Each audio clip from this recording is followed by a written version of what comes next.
Champions ట్రోఫీలో అసలైన పోరుకు రెడీ అయ్యాయి టీమిండియా న్యూజిలాండ్. వరుసగా 4 మ్యాచ్లు గెలిచి ఫుల్ జోష్లో ఉంది టీమిండియా.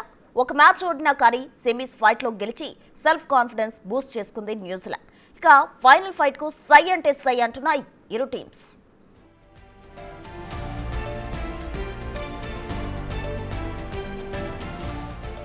టీమిండియా ఓవరాల్గా చూస్తే చాలా బలంగానే కనిపిస్తుంది. కానీ ఓపెనర్స్ విషయంలోనే తడబడుతున్నట్టు కనిపిస్తుంది.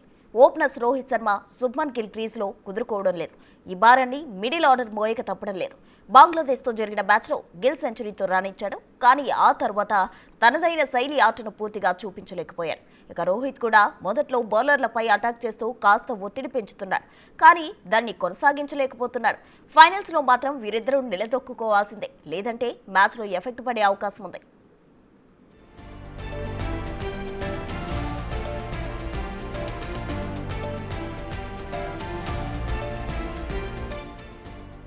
కోహ్లీ క్రీజ్లో ఉంటే మ్యాచ్ మనదే అనే కాన్ఫిడెన్స్ ను తీసుకొచ్చాడు. ఫైనల్స్ లో కూడా అదే జోష్ కొనసాగిస్తే అదే చాలు అనుకుంటున్నారు ఫ్యాన్స్. నిజానికి అతను క్రీజ్లో నిలదొక్కుంటే ఎలా ఉంటుందనేది ఇప్పటికే చూపించాడు. పాక్ పై సెంచరీ, సెమీస్ లో కూడా ఆస్ట్రేలియాపై 84 పరుగులతో చెలరేగిపోయాడు. ఫైనల్స్ లో కూడా తన నుంచి మెరుగైన ఆట ఎక్స్పెక్ట్ చేస్తున్నారంతా.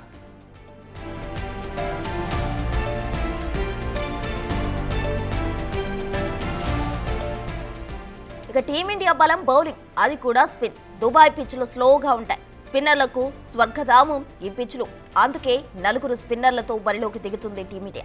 అటు న్యూజిలాండ్ కూడా తగ్గేదేలే అంటుంది. ఇటు స్పిన్ దళంతో పాటు పేస్ దళాన్ని లీడ్ చేస్తున్నాడు షమి. బ్యాటింగ్లోనూ బౌలింగ్లో పటిష్టంగా ఉంది టీమిండియా.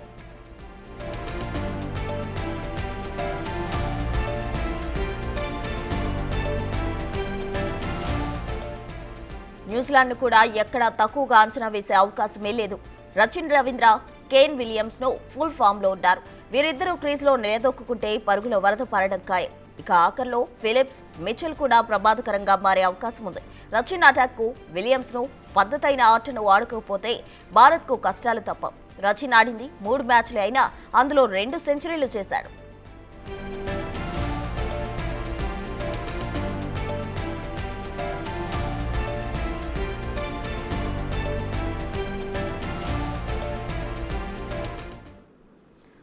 టీమిండియా న్యూజిలాండ్ ఛాంపియన్స్ ట్రోఫీకి అసలైన పోరుకు సిద్ధమయ్యాయి. పూర్తి వివరాలు మా ప్రతినిధి రాణా ప్రతాప్ అందిస్తారు. రాణా.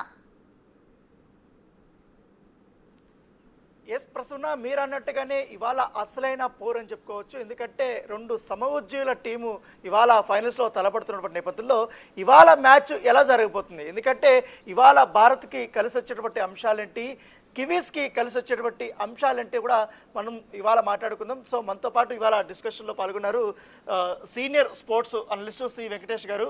సో వెంకటేష్ గారు, హాయ్. సో ఇవాళ చాలా ఇంట్రెస్టింగ్ మ్యాచ్, పైగా ది బిగ్ స్టేజ్, బిగ్ మ్యాచ్గానే మనం పరిగణించాల్సిన అవసరం ఉంటుంది, ఛాంపియన్స్ ట్రోఫీ ఫైనల్స్. సో ఏంటి మీ వ్యూ ఏంటి, ఇవాళ ఎట్లా ఉండబోతుంది, భారత్కి కలిసి వచ్చే అంశాలు ఏంటి? మీరు ఇందాక చెప్పినట్టు 2 best teams in the competition 2 ఫైనల్కి వచ్చాయి.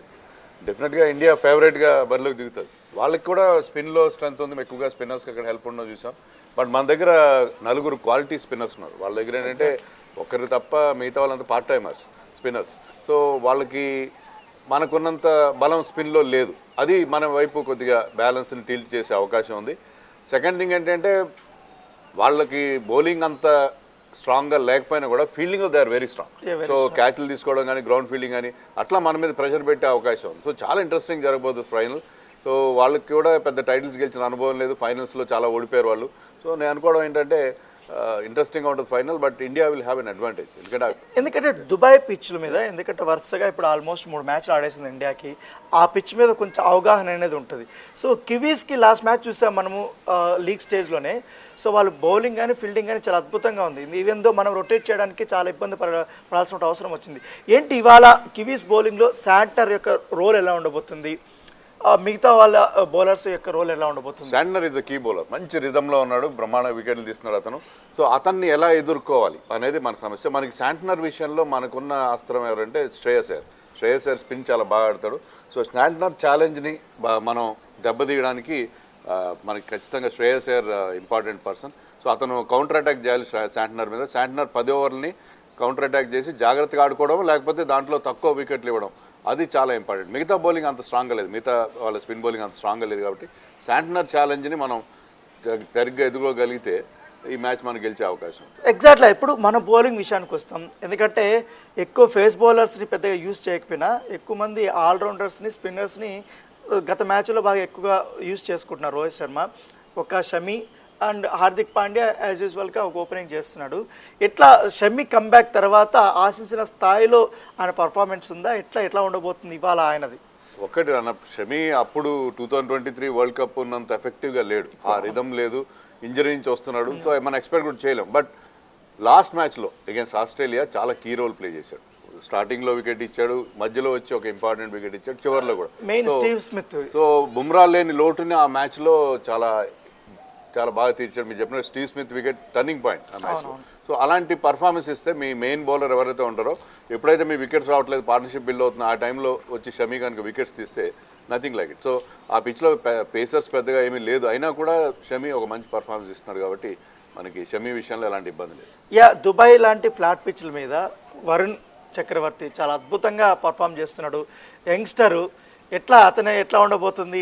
ఆయన ఫ్యూచర్ గురించి మీరు చూస్తూ ఉంటారు, గత మ్యాచెస్లో కూడా ఆ పర్ఫార్మెన్స్ ఎలా ఉండబోతుంది? వరుణ్ చక్రవర్తి ఎక్స్ ఫ్యాక్టర్ అండి, తురుపుమొక్కనండి మన టీంకి. ఇప్పుడు అతనే మెయిన్, అంటే మధ్యలో వికెట్స్ తీయాలి. మామూలుగా అతన్ని ఎలా కివీస్ ఎదుర్కొంటారు, అతని మీద అటాక్ చేయడానికి ట్రై చేస్తే చాలా డేంజర్ అవుతుంది, లేకపోతే అతను జాగ్రత్తగా ఆడుకుంటారా, అది మెయిన్ థింగ్. అతను జాగ్రత్తగా ఆడుకోవడానికి ఇప్పుడు వీలవుతుందంటే మీకు మిగతా స్పిన్నర్స్ మీద వాళ్ళు రన్స్ వస్తాయి, కానీ మిగతా స్పిన్నర్స్ కూడా టైట్ బౌలింగ్ చేస్తే అతని మీద కూడా వాళ్ళు ఛాన్స్ తీసుకోవాల్సిన అవసరం ఉంటుంది. సో వరుణ్ చక్రవర్తి చాలా కీ ఫ్యాక్టర్. లాస్ట్ టైం కూడా న్యూజిలాండ్ మీద 5 వికెట్లు తీశాడు. సో వాళ్ళకి ఆ సైకలాజికల్ థ్రెట్ కూడా ఉంటుంది వరుణ్ చక్రవర్తి సంబంధించి. సో వరుణ్ చక్రవర్తిని వాళ్ళు ఎలా ఫేస్ చేస్తారు, ఏ రకంగా వాళ్ళు ఏ స్ట్రాటజీతో వస్తారనేది చాలా interesting point. That we have to wait and see. దాంతోపాటు ఇప్పుడు అక్షర్ పటేల్ ఉన్నాడు, తర్వాత రవీంద్ర జడేజా ఉన్నారు. రవీంద్ర జడేజా యాజ్ యూజువల్గా ఒక సీనియర్ ప్లేయర్ కాబట్టి పరిస్థితులకు అనుగుణంగా అతను ఆడగలుగుతాడు. సో అక్షర్ పటేల్ యొక్క పాత్ర ఎట్లా చూస్తున్నాం మనము? గత మ్యాచ్లో చూసాం కదా మనం, ఈరోజు ఎట్లా ఉండబోతుంది? అక్షర్ పటేల్ నన్ను అడిగితే ఈసారి ప్లేయర్ ఆఫ్ ది టోర్నమెంట్ రేస్లో ఉన్నాడు. అంత బాగా పర్ఫామ్ చేశాడు, బ్యాట్తో కానీ బాల్తో కానీ ఫీల్డింగ్లో కానీ. సో ఎక్సలెంట్ పర్ఫార్మెన్స్, ప్రతి మ్యాచ్లో కాంట్రిబ్యూట్ చేస్తున్నాడు. ఎక్కడ రోల్ ఇచ్చినా, పవర్ ప్లేలో బౌలింగ్ ఇచ్చినా, లేకపోతే బ్యాటింగ్లో కాస్త ఎర్లీగా పంపించినా ఎక్కడైనా పర్ఫామ్ చేస్తాడు. So is a key player. So అతను పర్ఫార్మెన్స్ కూడా చాలా ఇంపార్టెంట్. అతను చూడడానికి అంటే అతను పెద్ద ఆ ఫీలింగ్ మనకు కలగదు, కానీ అంత కాంట్రిబ్యూషన్, ఆల్రౌండ్ కాంట్రిబ్యూషన్ మనం అక్షర్ పటేల్. అలాగే జడేజా కూడా ఇంపార్టెంట్ ఫ్యాక్టర్. ముఖ్యంగా విలియమ్సన్ లాంటి ఒక ఎక్స్పీరియన్స్ బ్యాట్స్మెన్ లాస్ట్ మ్యాచ్లో కూడా జడేజా అతను ఇబ్బంది పెట్టాడు. సో విలియమ్సన్ అవుట్ చేయడానికి వరుణ్ చక్రవర్తిని కూడా విలియమ్సన్ బాగా ఆడగలిగాడు. But Jadeja is a key factor. Jadeja versus Williamson అది చాలా ఇంపార్టెంట్ కాంటెస్ట్గా మనం చెప్పుకోవచ్చు. టోర్నీ స్టార్ట్ అయినప్పటి నుంచి కూడా ఇండియాకి ప్రధాన బలం బ్యాటింగ్. సో ఓపెనింగ్ పేరు మీద ఎక్కువగా ఆధారపడుతున్నారు, వాళ్ళు ఇచ్చే ఆరంభం మీదే ఎక్కువగా మ్యాచ్ అనేది డిపెండ్ ఉంటుంది. సో ఎట్లా చూస్తున్నారు శుభ్మన్ గిల్ కానీ రోహిత్ శర్మ యొక్క వాళ్ళ కాంబినేషన్ ఎట్లా చూస్తారు? ఇవాళ అది ఇంకా బాగా వర్కౌట్ అయ్యేలాగా అనిపిస్తుందా? అదే చాలా ఇంపార్టెంట్. ఎందుకంటే ఓపెనింగ్ పార్ట్నర్షిప్ మనకు కొన్ని సందర్భాల్లో వాళ్ళు ఎక్కువ రన్స్ చేయట్లేదు. సో ముఖ్యంగా రోహిత్ శర్మ చాలా దూకుడుగా ఆడి పెద్ద స్కోర్ చేయకుండా అవుట్ అవుతున్నాడు. అదిగాక కొంచెం ఎమోషనల్గా కూడా మనం ఫీల్ అవుతున్నాం. రోహిత్ శర్మ బహుశా ఈ మ్యాచ్ తర్వాత రిటైర్మెంట్ ప్రకటిస్తాడని కూడా కొంచెం ఒక ఫీలింగ్ ఉన్నది. సో అందుకని రోహిత్ శర్మ చాలా కీ రోల్ ప్లే చేయాలి. రోహిత్ శర్మ అండ్ శుభ్మన్ గిల్ కనుక ఒక మంచి ఓపెనింగ్ స్టాండ్ అందిస్తే తర్వాత విరాట్ కోహ్లీ, శ్రేయస్ అయ్యర్, అక్షర్ పటేల్, రాహుల్ వీళ్ళందరూ సూపర్ ఫామ్లో ఉన్నారు. సో డెఫినెట్గా వాళ్ళిద్దరూ ఒక మంచి పార్ట్నర్షిప్ ఇవ్వాలి. సో అగ్రెసివ్గా ఆడాలి, no doubt. But at the same time వాళ్ళు పవర్ ప్లే కంప్లీట్గా ఉండి 15 ఓవర్స్ వరకు వాళ్ళు కనుక ఉండి ఒక ప్లాట్ఫామ్ క్రియేట్ చేస్తే తర్వాత మన బ్యాట్స్మెన్ చాలా ఎక్కువ ఫ్రీగా ఆడే అవకాశం ఉంటుంది. So that is key for this final. ఎందుకంటే శుభ్మన్ గిల్కి ఈ టోర్నమెంట్ చాలా కీ రోల్గానే చూడాలి మనము, కానీ అతను వచ్చినటువంటి ఆపర్చునిటీస్ సరైన సమయంలో యూజ్ చేసుకోవట్లేదేమో అనిపిస్తుంది. ఎందుకంటే ఒకవైపు రోహిత్ శర్మ అవుట్ అయిపోయిన తర్వాత అతను మంచి ఛాన్స్ ఉంది రొటేట్ చేయడానికి కానీ క్రీజ్లో నిలబడడానికి కానీ. సో ఎట్లా చూస్తారు శుభ్మన్ గిల్ యొక్క పర్ఫార్మెన్స్ మీరు? శుభ్మన్ గిల్ కొంచెం ప్రెజర్ ఫీల్ అవుతున్నాడు అనిపిస్తుంది. టోర్నమెంట్ బ్రహ్మాండంగా స్టార్ట్ చేసి అంతకుముందు ఇంగ్లాండ్తో కూడా బాగా పర్ఫామ్ చేశాడు. ఫస్ట్ మ్యాచ్ 100 కొట్టాడు, నెక్స్ట్ మ్యాచ్ 46 కొట్టాడు. ఆ తర్వాత 2 మ్యాచ్ల్లో ఫెయిల్ అయ్యాడు. సో అది మనకు కొంచెం కాస్ట్లీగా పరిణమించి, but he's a class player. So Shubman Gill ఇప్పుడు వైస్ కెప్టెన్గా కూడా అతని మీద ఒక రెస్పాన్సిబిలిటీ కూడా ఉంది. So I think Shubman Gill role చాలా ఇంపార్టెంట్. శుభ్మన్ గిల్ ఆడగలడు, అతను ఏంటంటే సెటిల్ కాగలడు, ఆడగలడు, ఎలాంటి బౌలింగ్ ఆడగలడు. I think Shubman Gill role చాలా ఇంపార్టెంట్. శుభ్మన్ గిల్ కనుక ఒక కీ పర్ఫార్మెన్స్ ఇస్తే, ఎందుకంటే ఒకసారి అతను సెటిల్ అయితే he will make it count. అతను పెద్ద స్కోర్కి వెళ్తాడు, అది 60 చేస్తాడు, 70 చేస్తాడు, 100 కూడా చేస్తాడు. సో శుభ్మన్ గిల్ కనుక క్రీజ్లో ఉంటే, ఒక ఎండ్లో ఉంటే, అవతల ఎండ్లో బ్యాట్స్మెన్ చాలా ఈజీ అవుతుంది. మీరు శ్రేయస్ అయ్యర్ గురించి ప్రత్యేకంగా మనం మాట్లాడుకోవాలి. మీరు కెరీర్ స్టార్టింగ్ నుంచి శ్రేయస్ అయ్యర్ని చూస్తున్నారు కూడా. సో ఈ టోర్నమెంట్లో అతని స్టైల్గా మాత్రం చాలా మారిపోయింది. ఎందుకంటే గతంలో అతను ఆడిన విధానం కానీ ఇప్పుడు ఆడుతున్నటువంటి విధానం కానీ చాలా వ్యత్యాసం అనేది కనపడుతుంది. ఎట్లా చూస్తారు ఈ టోర్నమెంట్లో శ్రేయస్ అయ్యర్ యొక్క, ఎందుకంటే టీమిండియాలో ఒక కీ ప్లేయర్గా కూడా నిలబడ్డాడు. ఇక్కడ స్పిన్నర్స్కి, దుబాయ్లో స్పిన్నర్స్కి ఎక్కువ హెల్ప్ ఉంది. Shreyas Iyer play spin very well. So Shreyas Iyer role చాలా చాలా ఇంపార్టెంట్. అది మంచి ఎక్సలెంట్ ఫామ్లో ఉన్నాడు. అతను ఈ గతంలో ఏంటంటే షార్ట్ బాల్ ఆడడంలో కొద్దిగా వీక్నెస్ ఉండేది, సో అది బౌన్సర్లు కూడా అతను చాలా ఎఫెక్టివ్గా ఆడుతున్నాడు. సో శ్రేయస్ అయ్యర్ కనుక క్రీజ్లో ఉంటే న్యూజిలాండ్ స్పిన్నర్స్ చాలా ఇబ్బందుల్లో పడతారు. సో మిడిల్ ఓవర్స్లో Shreyas Iyer performance is very very కీలకమైన ఫ్యాక్టర్. అతను కనుక మిడిల్ ఓవర్స్లో ఒక మంచి ఇన్నింగ్స్ ఆడగలిగితే I think India should win easily. ఎందుకంటే కేఎల్ రాహుల్ గురించి కూడా మనం మాట్లాడుకోవాలి. ఎందుకంటే రెగ్యులర్గా అతని పైన ఉన్న అపవాదం ఏంటంటే బాల్స్ ఎక్కువ డిపెండ్ చేస్తున్నాడు, ఎక్కువ స్కోర్ చేయలేకపోతున్నాడు, కీ సమయంలో అతను అవుట్ అయిపోతున్నాడు అని ఉంది. కాకపోతే ఈ టోర్నమెంట్లో మనం చూసాం, లాస్ట్ మ్యాచ్ ఎస్పెషల్లీ ఆ పిచ్ మీద అతను ఆడినటువంటి తీరు ఎట్లా అనిపించింది? ఈ మ్యాచ్కి అతను ఇంకా బాగా ఫిట్ అవుతాడు, ఎందుకంటే ఆ కివీస్ బౌలర్స్కి అతని బ్యాటింగ్ స్టైల్ సెట్ అవుతుంది అనుకుంటున్నారా? రాహుల్తో వచ్చిన ప్రాబ్లం ఏంటంటే he has got wonderful ability, కానీ అతని కాన్ఫిడెన్స్ కాస్త లో ఉంటుంది. కానీ ఈ టోర్నమెంట్లో అతను బాగా పర్ఫామ్ చేశాడు, కీ రన్స్ చేశాడు. ఒక్క మ్యాచ్లో మినహా కీపింగ్ కూడా చాలా బాగా చేశాడు. సో ఆ కాన్ఫిడెన్స్ అతనికి చాలా ఇంపార్టెంట్ అవుతుంది. సో అతను ఏంటంటే he is coming at number 6. So number 6లో ముందు వికెట్లు పడినా మనకు ఒక సాలిడ్ ఫ్యాక్టర్ ఉంటుంది. రాహుల్ వస్తాడు, రాహుల్ సాలిడ్గా ఆడతాడని చెప్పి. సో రాహుల్ అదే స్టైల్లో ఆడాలి, కొంచెం టైం తీసుకున్నా సరే. అతను డిఫరెంట్ గేర్స్లో కూడా ఆడగలడు. మన లాస్ట్ మ్యాచ్లో చూసాం, 2 సిక్స్లు కూడా కొట్టడం చూసాం మనం. 6తోనే అతను విక్టరీ కూడా ఇచ్చాడు అగైన్స్ ఆస్ట్రేలియా.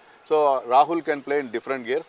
సో రాహుల్కి ఆ కాన్ఫిడెన్స్ వచ్చింది కాబట్టి మనకి ఆ బ్యాటింగ్లో ఆ స్ట్రెంత్ కనిపిస్తుంది. సో మనకున్న మెయిన్ స్ట్రెంత్ ఏంటంటే we bat up to number 8. Hardik Pandya number 7 వస్తున్నాడు, Ravindra Jadeja, somebody like Ravindra Jadeja coming at number 8. దానివల్ల మన బ్యాటింగ్లో బ్రహ్మాండమైన డెప్త్ ఉంది, అందరూ మంచి ఫామ్లో ఉన్నారు. అది ఇండియాకి ప్రధానమైన స్ట్రెంత్. మెయిన్ హార్దిక్ పాండ్యా గురించి మనం మాట్లాడుకోవాలి. ఒక పక్క బౌలింగ్, ఒక బ్యాటింగ్, రెండు కూడా చాలా బాగా పర్ఫామ్ చేస్తున్నాడు అతను. సో ఎట్లా ఉంది ఇక హార్దిక్ పాండ్యా? హార్దిక్ పాండ్యా మనం ఇద్దరు పేసర్స్తో వెళ్ళడానికి కారణం ఏంటంటే హార్దిక్ పాండ్యా బాగా బౌలింగ్ చేస్తున్నాడు. లేకపోతే మనకు ఆ వెసులుబాటు ఉండేది కాదు. మనం ఇద్దరు పేసర్స్, 4 స్పిన్నర్స్ ఫార్ములా అవలంబించడానికి కారణం ఏంటంటే Hardik Pandya is bowling really well. Hardik Pandya బ్రహ్మాండమైన contribution, man of the match performances మనకు కనబడపోయిండొచ్చు, కానీ he has been doing extremely well. మీరు ప్రతి మ్యాచ్లో అతను బ్యాట్తోనో బాల్తోనో చాలా మంచి కాంట్రిబ్యూషన్స్ ఇస్తున్నాడు. So he is a key factor for India. So అతను టీంలో ఉండబట్టి మనకి ఆ బ్యాలెన్స్ వచ్చింది, మనకి అంత బ్యాటింగ్లో డెప్త్ వచ్చింది, బౌలింగ్లో ఆప్షన్స్ కూడా రావడం అనేది చూసాం. మనం భారత్ బ్యాటింగ్ ఎంత స్ట్రాంగ్, మనం న్యూజిలాండ్ కూడా అంత తక్కువ అంచనా వేయలేం. ఎందుకంటే రచిన్ రవీంద్ర అద్భుతమైన ఫామ్లో ఉన్నాడు, కేన్ విలియమ్స్ ఎంత బాగా పర్ఫామ్ చేస్తున్నాడంటే చాలా అద్భుతంగా ఆడుతున్నాడు, దాంతోపాటు లాతం ఆడుతున్నాడు, ఇంకా ఇతర బ్యాట్స్మెన్స్ కూడా ఉన్నారు. ఏంటి రచిన్ రవీంద్ర ఆల్రెడీ భారత బౌలర్లకి అతను బాగా ఆడిన పర్ఫార్మెన్స్ చేసినటువంటి అనుభవం ఉంది, ఇండియాలో కూడా ఆడినటువంటి అనుభవం కూడా ఉంది, దుబాయ్లో ఆడిన అనుభవం ఉంది. సో ఎట్లా ఉండబోతుంది ఇవాళ రచిన్ రవీంద్ర యొక్క ఆట తీరు కానీ ఏం ఎక్స్పెక్ట్ చేస్తున్నాం? సో రచిన్ రవీంద్రని తొందరగా అవుట్ చేయడం ఇండియాకి ముందున్న మేజర్ ఛాలెంజ్. ఎందుకంటే అతను ఏషియన్ కండిషన్స్లో బాగా ఆడతాడు, స్పిన్ బాగా ఆడతాడు. సో రచిన్ రవీంద్రని ఎవరు అవుట్ చేస్తారు? ఫాస్ట్ బౌలర్స్ అవుట్ చేస్తారు. దానికోసం ఒక స్ట్రాటజీ, మన కోచ్ కానీ బ్యాక్ రూమ్ స్టాఫ్ కానీ వాళ్ళ స్ట్రాటజీ ఏంటంటే they have to get rid of Rachin Ravindra early. Rachin Ravindra కంటే కూడా విలియమ్సన్ ఇంకా మంచి ఫామ్లో ఉన్నాడు, ఎక్స్పీరియన్స్ ఉంది. ఇలాంటి పెద్ద ఫైనల్, రచిన్ రవీంద్ర ఫైనల్ ఆడిన ఎక్స్పీరియన్స్ లేదు, కొత్త కొరాడు, కానీ ఫైనల్లో వాళ్ళు కొంచెం తడబాటు ఉంటుంది. But Williamson has played so many matches. అతను కూడా రిటైర్మెంట్ దగ్గరలో ఉన్నాడు, రిటైర్ అవుతాడేమో బహుశా మ్యాచ్ తర్వాత అని ఒక ఫీలింగ్ ఉంది. సో రచిన్ రవీంద్ర అండ్ విలియమ్సన్ని ఎలా కట్టడి చేస్తారు, ఎలా అతను పెద్ద స్కోర్ చేయకుండా, లాస్ట్ టైం కూడా మన మీద అతను 80 చేశాడు. So that is more important. ఎందుకంటే విలియమ్సన్ అవుట్ అయిన తర్వాత మ్యాచ్ అనేది టర్న్ అయిపోయింది last match. So Williamson, Rachin Ravindra అయిపోయిన తర్వాత వాళ్ళ బ్యాటింగ్ అనేది పెద్దగా అక్కడ తడబాటు అనేది కనపడుతుంది. తర్వాత వచ్చిన ఫిలిప్స్ కానీ లాదం కానీ బిగ్ స్కోర్స్ని వాళ్ళు చేయలేకపోతున్నారు అనిపిస్తుంది. ఎట్లా చూస్తారు వాళ్ళది? ఎందుకంటే ఫిలిప్స్ చాలా అగ్రెసివ్గా ఆడతారు మనకు తెలుసు, కానీ ఫిలిప్స్ అగ్రెషన్ అంటే అటాక్ చేసే పరిస్థితిలో మనకి బౌలర్స్ లైక్ వరుణ్ చక్రవర్తి, కుల్దీప్ యాదవ్ ఉన్నారు. వాళ్ళు అతని మీద వాళ్ళు అటాక్ చేయకపోతే అతను వికెట్ సమర్పించుకునే పరిస్థితి ఉంటుంది. Phillips is dangerous batsmen. ఉన్నటువంటి సడన్గా అతను చాలా క్విక్ ఫైర్ 40-50 చేస్తారు, అది చాలా కాస్ట్లీగా పరిగణిస్తుంది. బట్ అతన్ని అవుట్ చేయడానికి తగిన అస్త్రాలు మన దగ్గర, ముఖ్యంగా వరుణ్ అండ్ కుల్దీప్, వాళ్ళు అతను బ్యాటింగ్ చేస్తున్న టైంలో అతను కనుక వాళ్ళు కనుక బౌలింగ్ చేస్తే వాళ్ళ బౌలింగ్లో అతను అవుట్ అయ్యే అవకాశం ఉంటుంది. ఎందుకంటే ఇప్పుడు ముఖ్యంగా మనము న్యూజిలాండ్ అంటేనే ఫీల్డింగ్నే చూద్దాం. ఎందుకంటే ఒకప్పట్లో మనం జాంటీ రోడ్స్ని ఏ విధంగా అయితే చూసాం, యువరాజ్ సింగ్ కానీ కేఎఫ్ కానీ ఏ రకంగా ఫీల్డింగ్ కానీ, ఫిలిప్స్ మాత్రం దానికంటే ప్రోగానే మనం చూడాలి. ఎందుకంటే మొన్న ఆడినటువంటి మ్యాచ్లో కూడా దాదాపు 4-5 4లు ఆపారు స్టార్టింగ్లోనే. సో ఎట్లా చూస్తారు వాళ్ళు ఫీల్డింగ్ని, స్ట్రాటజీని చూడొచ్చు. ఎందుకంటే ఇండియన్ బ్యాట్స్మెన్ ఎక్కడ ఆడతాడు, ఎట్లా కొడతాడు షాట్స్ అనేది వాళ్ళకి అవగాహన ఉంటుంది. దాని తగ్గట్టుగానే ఫీల్డింగ్ సెట్టింగ్ అనేది ఉంటుందా? Phillips is key player. మీరు అన్నట్టుగా ఇప్పుడు వరల్డ్లో నెంబర్ 1 ఫీల్డర్ అతను.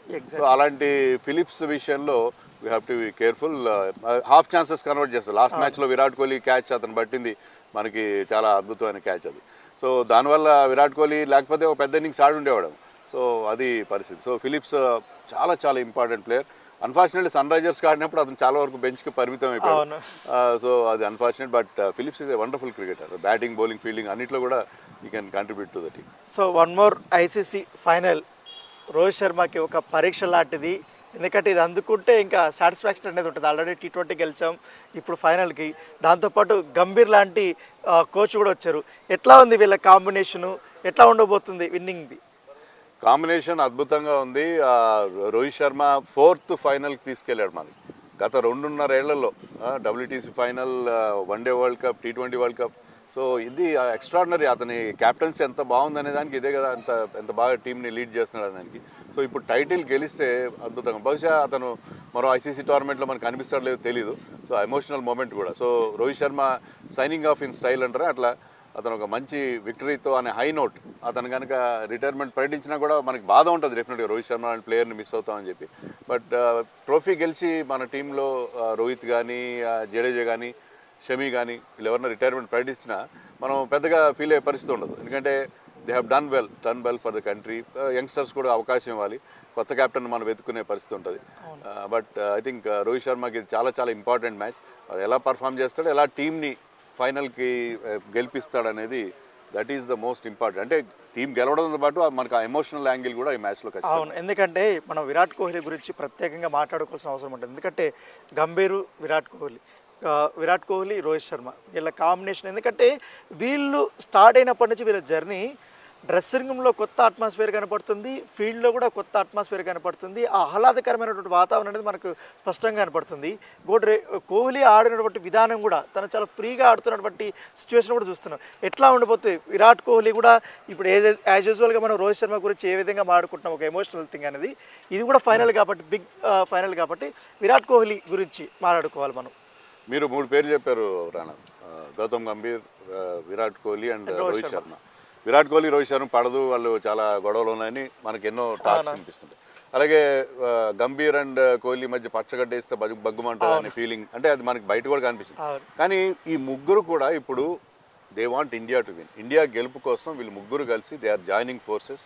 వాళ్ళు ముగ్గురు కలిసి బ్రహ్మాండమైన ఒక టీంని తయారు చేశారు, ఒక కాంబినేషన్ క్రియేట్ చేశారు. సో ఈ ముగ్గురు కీ పర్సన్స్, వీళ్ళు ముగ్గురు కలిసి మనకి ఈ విజయాన్ని అందించడానికి అన్ని రకాలుగా. ఎందుకంటే ఇండియా ఇంత స్ట్రాంగ్గా ప్రీ టోర్నమెంట్ ఫేవరెట్గా బరిలోకి దిగింది, అంత బాగానే పర్ఫామ్ చేసింది, అన్బీటన్ టీమ్గా ఉంది. మిగతా అన్ని టీంలు కనీసం ఒకసారి ఓడిపోయినాయి. సో అదే లెవెల్లో మనం వెళ్తున్నాం. సో ఇంత బాగా పర్ఫామ్ చేసిన తర్వాత అన్లెస్ న్యూజిలాండ్ ఒక బ్రహ్మాండమైన పర్ఫార్మెన్స్ చేయడం, లేకపోతే మన వాళ్ళు మరింత దారుణంగా ఆడితే తప్ప I think India should win the match. ఇంకా టాస్ కూడా పెద్ద ఇంపార్టెన్స్ అనిపించట్లేదు. అంటే రేషియో చెప్పండి, మీరు రేషియో కూడా చెప్పాలి. రేషియో అంటే ఫైనల్లో మనం చెప్పలేం, ఎన్నో ఫ్యాక్టర్స్ ఉంటాయి. ఒక కీ ప్లేయర్ అవుట్ అవడం, ఒక మంచి క్యాచ్, రకరకాల జరుగుతాయి. ఫైనల్లో ప్రెషర్ కూడా ఉంటుంది. అది అక్కడ పెద్ద స్కోర్ కూడా రావు అక్కడ. సో ఐ థింక్ టాస్ కంటే కూడా నేను అనుకోవడం ఎవరు బాగా పర్ఫామ్ చేస్తారు ఆన్ ద డే అనేది మనం చెప్పలేం. ఇంత బాగా ఆడి కూడా లాస్ట్ మినిట్లో కావచ్చు. కానీ ఐ థింక్ ఇండియాకి 55-45 ఇండియాకి పక్షంలో ఉన్నాయి. New Zealand definitely strong and efficient team. But ఇండియాకున్న స్ట్రెంగ్త్తో ఏమైనా ఇబ్బందులు ఎదురైనా కూడా దానికి బ్యాకప్స్ మనకు ఉన్నారు కాబట్టి ఐ థింక్ ఇండియా 55-45 ఛాన్స్ ఉన్నాయి అని అనుకుంటున్నాను. ఎస్, మీరు అన్నట్టుగానే ఇవాళ అద్భుతమైన ప్రతిభ చూపించి ఇవాళ టీమిండియా ఛాంపియన్స్ ట్రోఫీ గెలవాలని కూడా మనం కోరుకున్నాం. సో ఇది ఇవాల్టి అనాలిసిస్.